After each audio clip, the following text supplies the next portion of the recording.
A continuación, Salud y Genética. Clasificación A. Apto para todo público.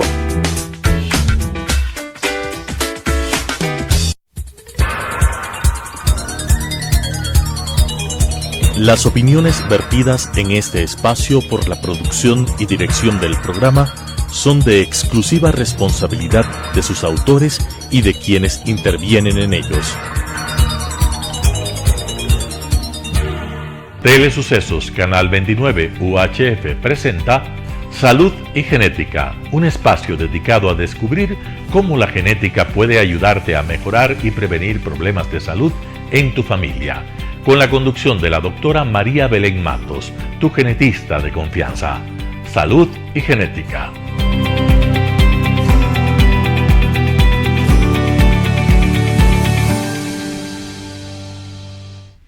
Hola amigos televidentes, ¿cómo están? Tengan ustedes muy buenos días. Hoy es viernes y nuevamente les doy la bienvenida a este espacio Salud y Genética, donde trataremos algunos temas sobre algunas enfermedades y cómo se transmiten a la descendencia. En esta ocasión no voy a estar sola, tengo un invitado muy especial. Él es experto en una enfermedad llamada distrofia muscular de Duchenne, es neurólogo pediatra en el Hospital de Especialidades Carlos Andrade Marín y estoy segura que es el que más pacientes ha tratado con Ataluren, que es un medicamento para este tipo de enfermedad en el país. Le doy la bienvenida al doctor Francisco Espinel. Hola Francisco, ¿cómo estás? Buenos días. ¿Cómo le va, Belén? Muchas gracias por la invitación y bueno, con muchas ganas de participar y ver las dudas que tenemos y que podemos aportar para el bienestar de los pacientes. Sí, en el programa anterior habíamos comentado sobre las enfermedades raras, las enfermedades genéticas en general y mencionamos que la mayoría de las enfermedades genéticas tienen un componente neurológico. Cerca del 80% de las enfermedades genéticas van a tener alguna manifestación neurológica a cualquier nivel.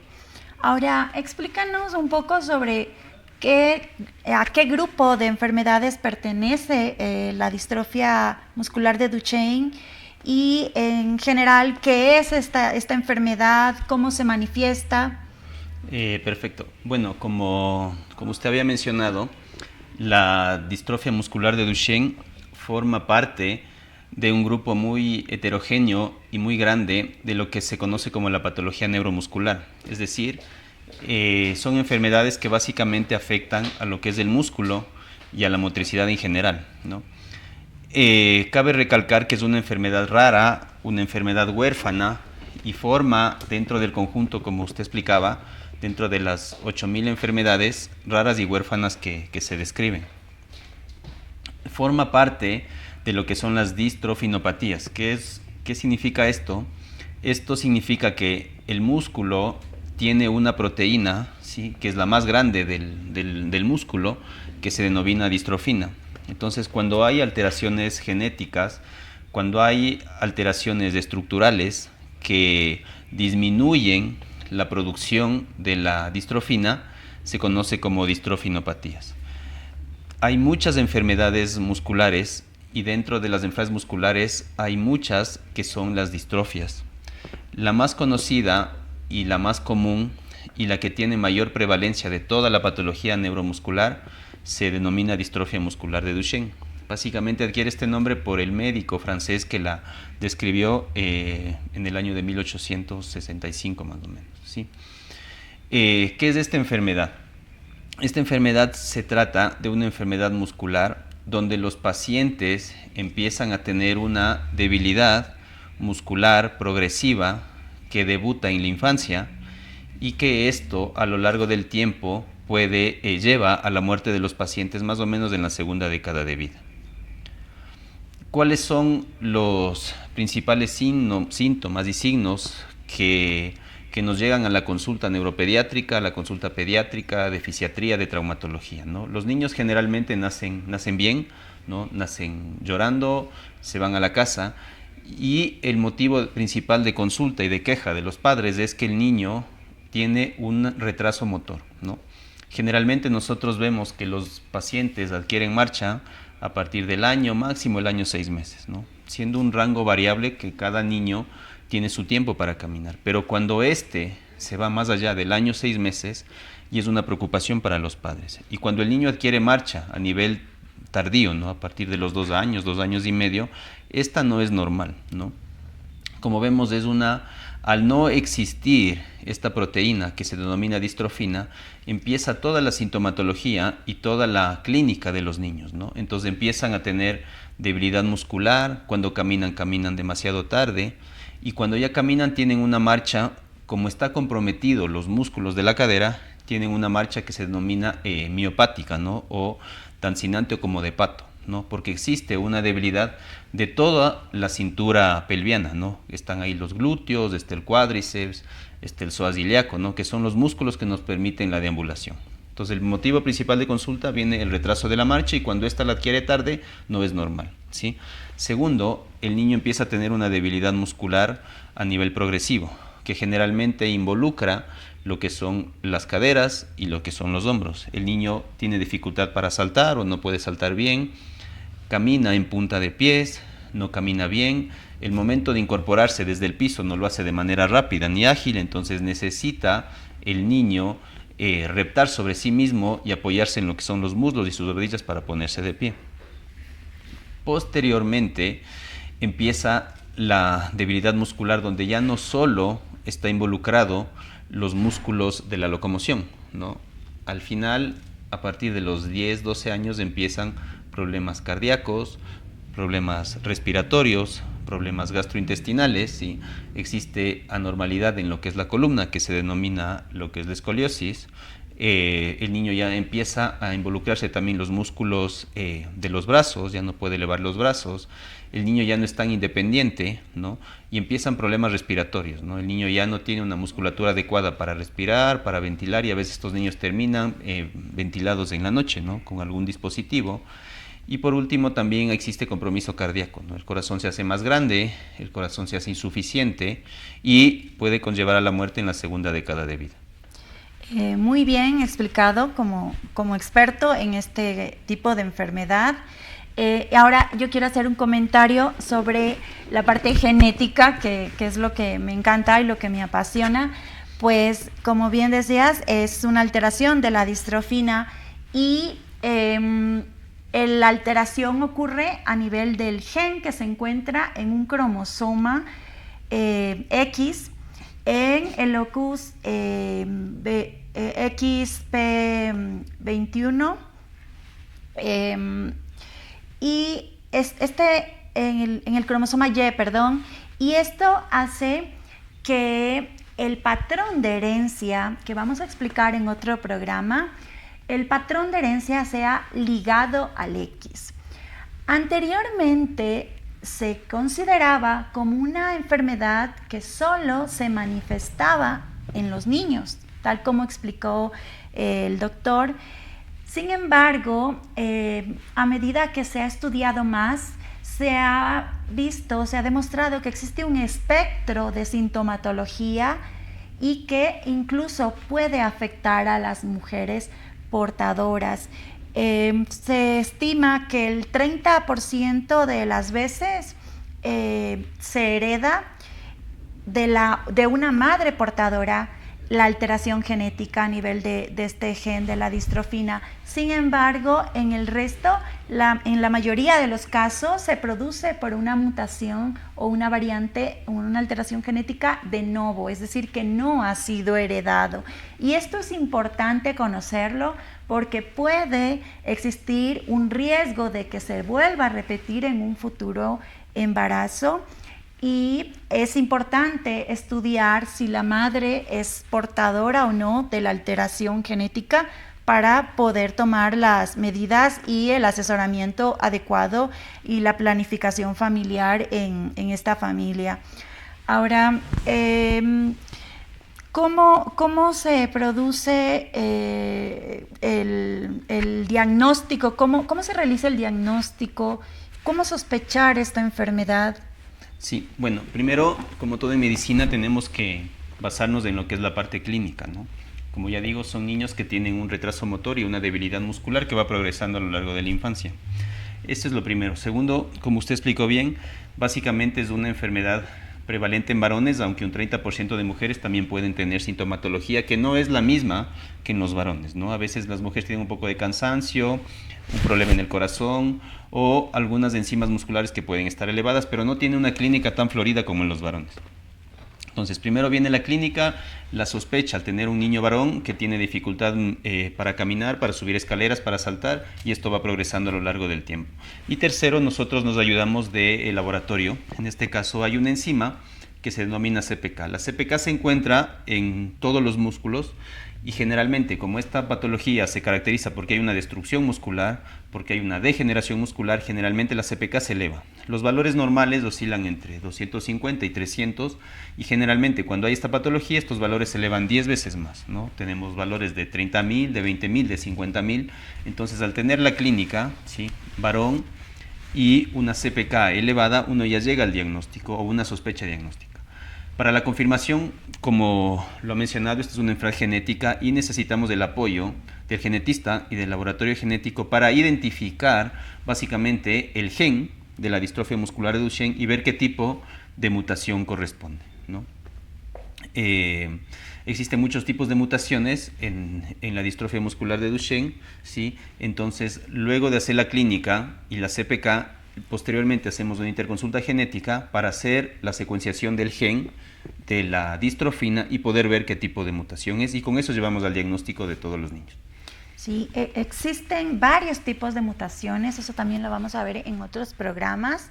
Algunas alteraciones genéticas se producen por un cambio de una base, o sea, una alteración en la secuencia del gen, y esto puede tener varias implicaciones en la proteína, desde que sea a un poco alterar su estructura o alterar su función. En este caso es una alteración estructural que no le permite realizar su función a esta proteína, como había explicado el doctor, que es como una proteína de anclaje que es muy importante en la estructura de la fibra muscular. Ahora, hay diferentes tipos de mutaciones, como el doctor mencionó, y quiero preguntarle por qué es importante conocer qué tipo de mutación o variante genética presenta el paciente. Esto tiene que ver con el tratamiento, con el pronóstico. Algunos pacientes evolucionan de una forma, o en qué tiene implicaciones el conocer cuál es el tipo de mutación que está afectando y está produciendo la enfermedad en este paciente. Claro, como toda enfermedad genética puede haber muchas estructurales y genéticas que pueden corresponder a diferentes pacientes. Entonces, en la distrofia muscular de Duchenne tenemos que un 70% se deben a mutaciones que se denominan de lesiones, ¿sí?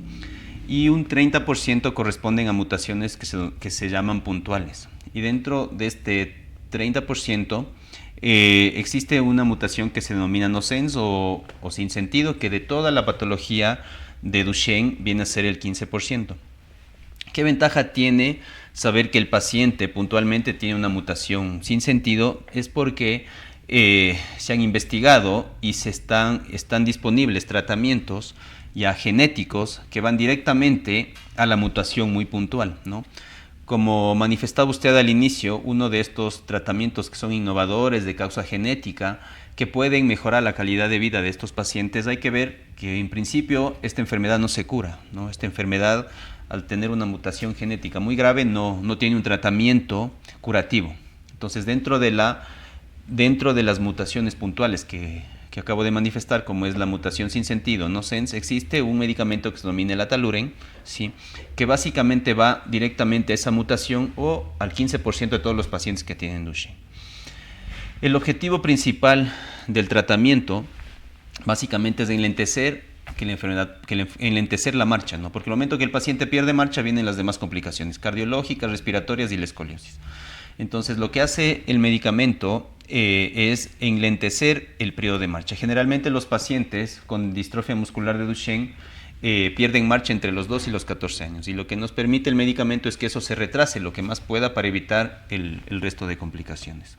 Junto con el Atalurén, el tratamiento clásico que aún lo mantenemos viene a ser los corticoides, que tenemos dos tipos, ¿no? Que son corticoides vía oral, la prednisona y el deflazacort, junto con un tratamiento multidisciplinario donde entra el genetista, el pediatra, el ortopedista, el traumatólogo, el fisiatra, trabajadora social, psicología, ¿sí? Porque, como explicaba al inicio, cabe recalcar que la patología neuromuscular no únicamente afecta a lo que es la locomoción. En estos niños hay un 30% que puede manifestarse como un problema neuropsicológico, ¿no? Sea autismo, sea trastorno por déficit de atención y hiperactividad o un retraso del lenguaje. Entonces es nuestra obligación que cuando valoramos niños y vemos que tiene un cierto tipo de debilidad muscular y alguna complicación psiquiátrica o alguna complicación neuropsicológica, es imprescindible investigar con una CPK y ver la parte muscular a ver si no puede corresponder a un paciente con Duchenne. Sí, muy bien explicado. Y como para explicar un poquito a los televidentes por qué es importante el tipo de mutación, como él mencionaba, para acceder al tratamiento con este medicamento, con Atalurén, el paciente debe presentar la mutación nonsense, que significa que la alteración en la secuencia del ADN del gen produce algo que se llama un codón de parada, es decir, que interrumpe la expresión de esa proteína, y por eso no vamos a tener la distrofina. Esta distrofina se expresa a nivel de diferentes músculos, no solamente del músculo esquelético, sino del músculo cardíaco y del músculo respiratorio. Y es por eso que se justifican las manifestaciones clínicas que muy bien nos ha explicado el doctor Espinel. Ahora, además del manejo de la patología, del manejo sintomático, ¿puedes comentarnos qué hace este medicamento en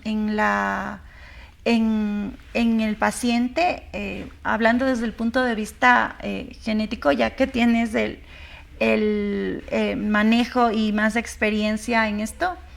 Claro, a ver, ¿cómo actúa el medicamento? Básicamente en la mutación sin sentido, ¿no es cierto? Que se llama una mutación nonsense.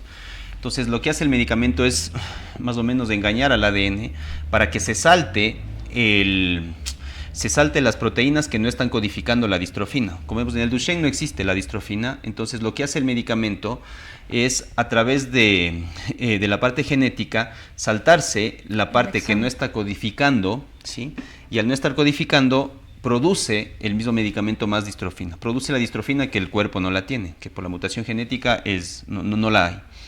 Entonces, al producir la distrofina, el niño empieza a tener más fuerza, empieza a enlentecer el periodo de marcha, y como digo, si es que la marcha no se va perdiendo o se pierde lo más tarde posible, el resto de complicaciones no vienen acá, ¿no? Hay que ver que no únicamente el medicamento es lo que nos ayuda, ¿no? Tenemos que mantener el tratamiento con corticoides, tenemos que también tener el tratamiento con nutrición, porque a veces estos niños suben de peso y terminan obesos. Tenemos que tener el tratamiento psicológico, porque estos niños pueden hacer depresión, pueden hacer ansiedad o pueden tener algún tipo de discapacidad cognitiva, ¿no? El traumatólogo, porque estos pacientes también tienen retracciones de lo que son en los pies, entonces a veces con una cirugía o con una ortesis pueden mejorar.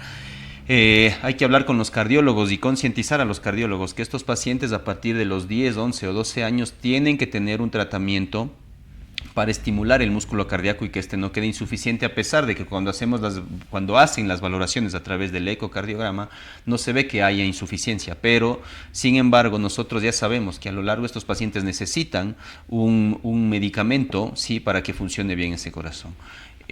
hablar con el neumólogo, porque estos pacientes a veces pueden hacer apneas, es decir, pueden que mientras duermen hacer cese de la respiración, tienen las amígdalas grandes y tienen obesidad, y al no moverse estos pacientes no pueden hacer una respiración efectiva, y el otro día los niños ¿cómo están? Están somnolientos, están irritables, sí, porque no tienen un descanso adecuado. Entonces el tratamiento es complejo, que tiene que abarcar múltiples médicos, ¿no? Como hablaba, entre ellos nutrición, genética, pediatría, traumatología, neuropediatría, sí. O sea, Entonces un abordaje sí, multidisciplinario. totalmente. Sí, ahora, ¿puedes comentarnos como al inicio te presenté como uno de los médicos, o si no, eres el médico en Ecuador que más pacientes tiene bajo este tratamiento? ¿Cuál ha sido tu experiencia? ¿Cuál es la evidencia que tienes sobre los resultados en estos pacientes? ¿Cuán beneficio ha producido el acceder a este tipo de terapias que son un poco inaccesibles para cualquiera y que las tiene que asumir el Estado por su alto costo? Sí, bueno, por suerte manejamos en el Hospital del Seguro muchos pacientes con enfermedad de Duchenne. Básicamente, estamos recién sacando una data, tenemos 30 pacientes diagnosticados, no todos tienen la mutación sin sentido. La mutación sin sentido, como vemos, es un 15%, y de toda la estadística, nosotros tenemos en niños, básicamente tenemos de 6 pacientes tratados, ¿no?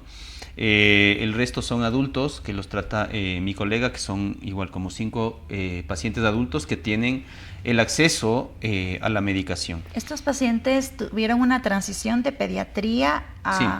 de neuropediatría a neurología. Primero fueron tratados por... Sí. Como es una enfermedad de la infancia, básicamente primero lo abordamos los neurólogos pediatras. Y luego pasaron Sí. A partir de los 15 años ya va la transición al neurólogo de adultos, pero mantiene la línea de tratamiento y todo el protocolo que nosotros manejamos, ¿no? Vemos que este medicamento empezó a producirse y empezó a salir en el mercado en el 2014, es decir, es un medicamento novel, es un medicamento joven, que los resultados al momento nos ha ido bastante bien, porque los pacientes que están tratados, algunos ya han perdido marcha, ¿sí? La mayoría, porque la patología y la enfermedad es implacable, pero sin embargo estos niños no están conectados a un ventilador mecánico, no tienen tampoco gastrostomía, y ellos pueden depender de sí mismos para el aseo, para la educación. Ahora, como vemos, la educación a veces es virtual, entonces ellos pueden utilizar su computadora, su tablet, e inclusive el paciente que fue el primero que empezó el tratamiento, él ya tiene 25 años y él es ingeniero, estudió ingeniería gráfica, ¿no? Diseño gráfico.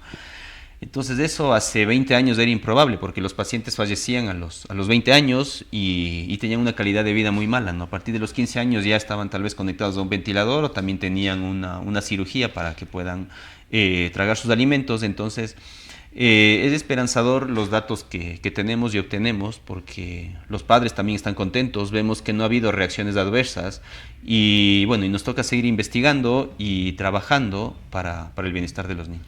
Sí, muy bien, como has dicho, es importante en el tratamiento no solamente curar la enfermedad, parte del tratamiento implica prevenir complicaciones y enlentecer la enfermedad es uno de los objetivos terapéuticos, y es por eso que es importante que los pacientes continúen con el tratamiento y que el sistema de salud pues asegure este acceso al medicamento. Y existe evidencia, tal como nos mencionó el doctor, que hay pacientes que ya han pasado la esperanza de vida y incluso son profesionales actualmente, tienen una mejoría o una gran calidad de vida, y eso también es importante. Ahora, te agradecemos mucho el comentarnos, el ayudarnos a conocer un poco más sobre esta enfermedad, y comentarnos cómo pueden localizarte los pacientes y agendar una cita. Bueno, muchas gracias. Bueno, yo me desempeño en el Hospital Carlos de Andrade Marín, así que pueden acercarse ahí cuando tengan alguna duda en cuanto a sus hijos, en general la patología neurológica, ¿no? Y bueno, y Bueno, y la parte privada también tengo mi consultorio que les puedo proporcionar el teléfono también, ¿no? Sí. Que es el, bueno, Está 098 apareciendo en la pantalla. 37 97 625. ¿Y dónde se encuentra la consulta? Bueno, yo trabajo en el edificio Ankara, que eso es al lado del Axis, y ahí atendemos todo el tiempo también. Está bien, muchas gracias por acudir a nuestra invitación y esperamos también contarte en un futuro cercano, en un próximo programa. Entonces nos despedimos y recuerden que este programa se retransmite los domingos a las 10:30 por Telesucesos, también lo pueden ver por las redes. Les deseo a todos un buen fin de semana.